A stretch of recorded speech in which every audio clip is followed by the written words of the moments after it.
Change the smack with shit, and that's exactly what we have here, because not only is this show shit, it has went completely downhill. Welcome back, guys, for your shit down review for the 8th of September 2023, and I'm done pretending here that, not that I do pretend, but I'm done sugarcoating this. SmackDown is garbage, WWE is garbage, NXT I think is by far the best show that they're doing right now.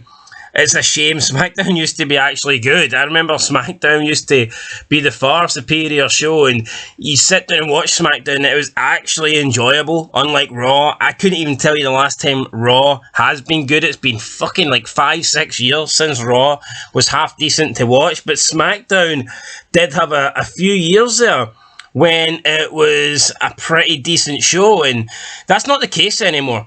And it's not necessarily the latest brand split, because it has been on the decline for a while now. I'd say probably the last year, 18 months, SmackDown overall has went downhill a little bit, but now it's almost as bad as Raw.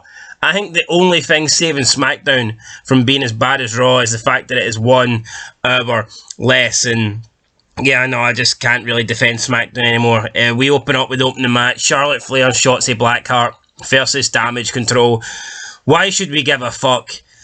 Why do we care? Damage Control, horrible faction.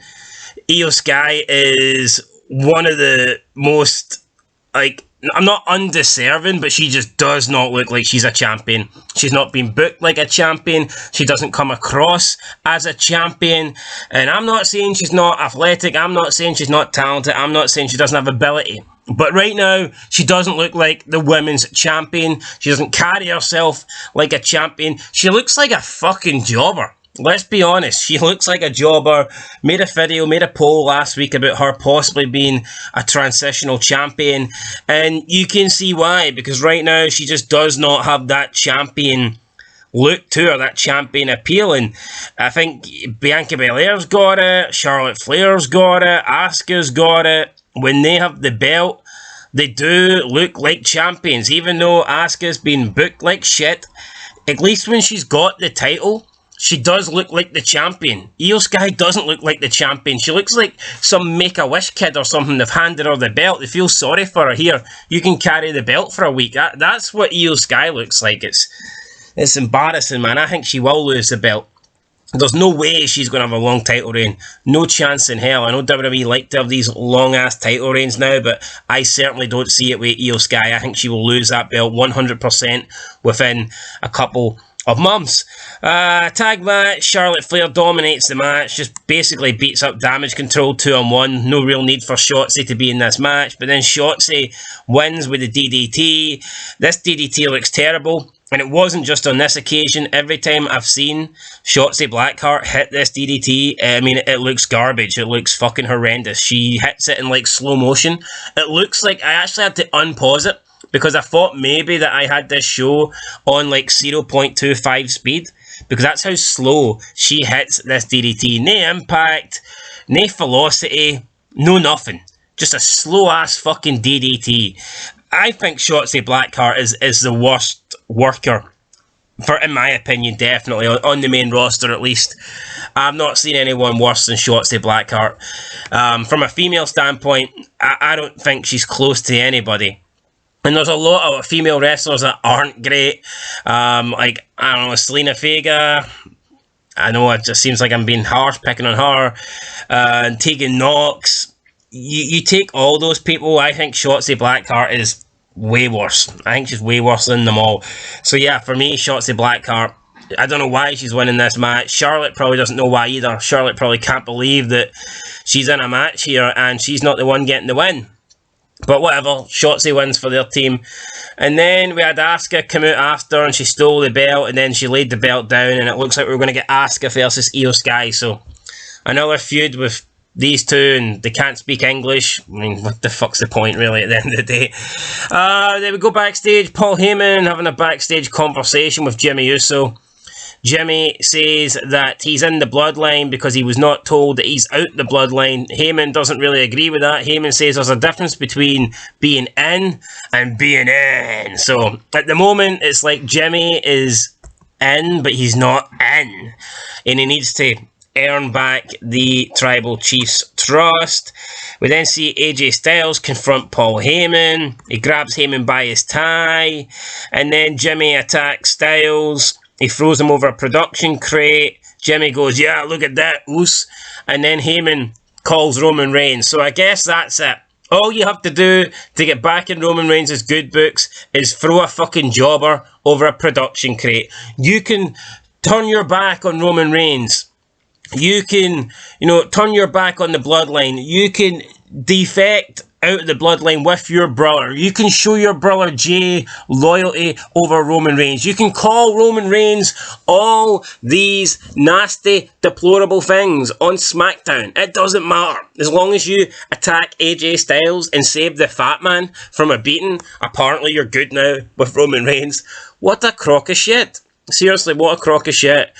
Next week, we're going to get the Grayson Waller with John Cena. That should be pretty good, hopefully, but I don't know. Cena hopefully cuts a wrestling style promo and not a fucking work shoot kind of promo, because those ones are terrible. Then we got LA Knight versus Austin Theory. Grayson Waller at ringside. LA Knight wins with the BFT. I'll be honest, I don't know, LA Knight, he's kind of going off on me a wee bit. I'm just not really digging LA Knight at the moment, and I think WWE again, I think they waited too long. They did wait months and months and months to actually give the guy a legit push, and he's been popular now, he's been getting over for a while. I think, I'm not saying they've waited too long, but they have kind of waited too long when you think about it, so whatever, LA Knight wins, but I just wasn't really feeling his promo tonight. Kathy Kelly had an interstage backstage with AJ Styles. AJ Styles says that tonight he's going to tear his head off. And we know that's not going to happen. We know AJ Styles isn't going to go out there and tear his head off. It's just going to be a garbage fucking boring match, isn't it, really, at the end of the day? We're not going to get anything interesting. Paul Heyman was talking to Adam Pearce. He wants to know what's the compensation from the Jey Uso trade. But Pearce says that decision is above Pearce's pay grade. What's he on about compensation? Why the fuck would Heyman be getting compensated? Sense does that make? Then LA Knight walks in. Pearce says he's going to give him a Miz another match. Pearce makes that match official for next week. Heyman introduces himself tonight. He says he's a big admirer of his work, but he says, listen, next time I'm conducting business in Pearce's office, make sure you knock on the door first. And LA Knight said, yeah. So it was like LA Knight was being a little bitch here, just listening to Paul Heyman making threats, and LA Knight was like, yeah. He didn't even say like, yeah. He just went like a little, yeah, like he was accepting the verbal fucking castration here that he was getting from Paul Heyman. Talk about making LA Knight look incredibly weak, but whatever, it's WWE. I'm not surprised at this stage. Third match with the Judgment Day with Dominic Mysterio versus the Brawling Brutes. Right, okay. Brawling Brutes came out and they tried to shut down the suggestion that the Judgment Day are the most dominant faction in WWE. Well, it's hardly the fucking Brawling Brutes, is it? Let's be honest. These two are jobbers. Butch and Ridge Holland. Two fucking bums. Two bums that are holding back Sheamus. So they get in a match, the Judgment Day win. Surprise, surprise. Who's surprised? Nobody's surprised. Like I said, the Brawling Brutes suck. Then Bobby Lashley comes into the ring after the match with the Street Profits. Lashley looks in Priest's face and he says, the bloodline is crumbling, but it won't be the Judgment Day taking over, it will be them. And that was it. Holy shit. Lashley literally, what was the point? They came all the way down to the ring just to say that the bloodline is crumbling, but it won't be the Judgment Day taking over, it will be them. Wow, that's so fucking intriguing, man. Great television. You certainly couldn't have done that from the top of the stage or on a Titan. I mean, did that even need to be said? Look at the content, look at the actual content of the dialogue that is being spoken here. Fucking garbage. What is this? And people will go, no, SmackDown, WWE's good, you're a hater. What was good about this? Oh, it's not going to be you taking over, it's going to be us. Whatever. Fucking shite. Absolute shite. Bring back the Hurt Business. At least that was pretty entertaining. We then got a video package from the WWE Superstar Spectacle event in India with John Cena in India. Fuck, I'd rather watch John Cena on SmackDown, but we don't get that. Main event time, it was AJ Styles versus Jimmy Uso. You know, just your bland, really match, to be fair. Let's be honest here. It is AJ versus Jimmy Uso. Doesn't feel important. Doesn't really feel like there's anything on the line. There's no high stakes, win, lose, or draw. Does anything matter here? Where's the high stakes? Where's the consequences? What's up for grabs here? What's the prize for winning this? You know, why would you sit up and watch? The main event should mean something. I'm not saying every main event needs to be a title match or even a number one contenders match, but there should be a big feel to a main event match, and this is not it. And if you're telling me that AJ Styles versus Jimmy Uso is a legit main event match in 2023, then that proves my point, what I said earlier about how SmackDown has gone downhill. Was this a main event at SmackDown 3 years ago? Absolutely not. AJ Styles is no longer the guy the face that runs the place. He's not that man anymore. He is a guy that has been molded into the mid-card now for like 5 years. This is not a top guy. And then you've got Jimmy Uso, easily the fourth most important member of the Judgment Day. So what are we doing here? And it's not even like, here, if you win, Jimmy, you're in. Why not up the stakes? There is no stakes. I feel like putting a stake through my fucking heart watching this shit, but where's the stakes in this match? I mean, why is Paul Heyman not even saying to Jimmy Uso, look, win tonight and you're in, you know, something like that. But we don't get that. We just get a throwaway random match that means absolutely nothing. Win, lose or draw, it doesn't matter. Solo Sikoa turned up tonight, even though he wasn't supposed to be there. I'm not sure why he was there, but he was. AJ Styles wins. AJ Styles runs away for Solo Sikoa at the end. Again, I don't know why. Judgment Day comes out and attacks Styles from behind. And again, why? I don't know. Why is the Judgment Day attacking Styles?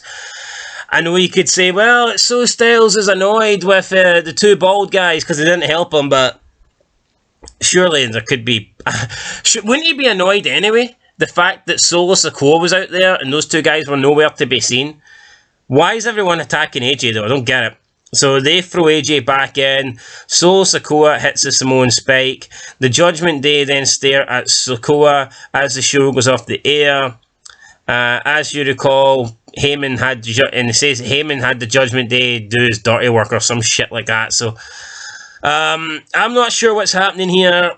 If I had to make a guess, could we be getting the Judgment Day and the Bloodline teaming up at Survivor Series? Could that be a possibility? Potentially. With or without Roman Reigns? I don't know. At the moment, the team could be Solo Sikoa, Jimmy Uso, Dom, Priest, and Balor. Or, if Roman Reigns is going to be in there, I mean, it could be Reigns, Jimmy, Solo, Priest, and Balor. But who are they going to be against? Well, possibly Bobby Lashley's new crew. Although, are they heels? Are they faces? We don't know. And then you need another two members. Unless Bobby Lashley is not going to be in the match and he's just going to be at ringside. I don't know. Could we get Bobby versus Roman Reigns? I don't know. It's impossible to tell. We don't know where Roman Reigns is. We haven't seen Roman Reigns. There's nothing happening. There's no story. There's no progression. Roman Reigns might be the champion, but who the fuck's going to get a title shot? Nobody. Nobody's getting a title. This show was garbage, man. I'm not accepting it. People can say what they want. This show was shit. It's getting a 0 out of 10. Deserves fucking less, to be fair, but I'll give it a 0 out of 10 because why not? I could give it a -10. It doesn't really matter. The show was garbage. That's it, guys. I'll catch you in the next one. If anyone genuinely believes this was a good show, you know what? I'd love to see, instead of going, oh no, you're wrong, WWE's great. You know, you're wrong, this show was great. If you genuinely thought this show was good, let me know in the comments why. Explain. If this show was good, if there was anything good about this show, let me know in the comments what was good about the show. And don't just say, oh, well, this match was good. Let me know why it was good. Let me know what happened. Let me know what was interesting. Let me know what you enjoyed about this show. And I'll expect the comment section to be absolutely blank because there was nothing good about this show. That's it, guys. I'll catch you in the next one. Until then, been Fog Wrestling. Thanks for watching and peace.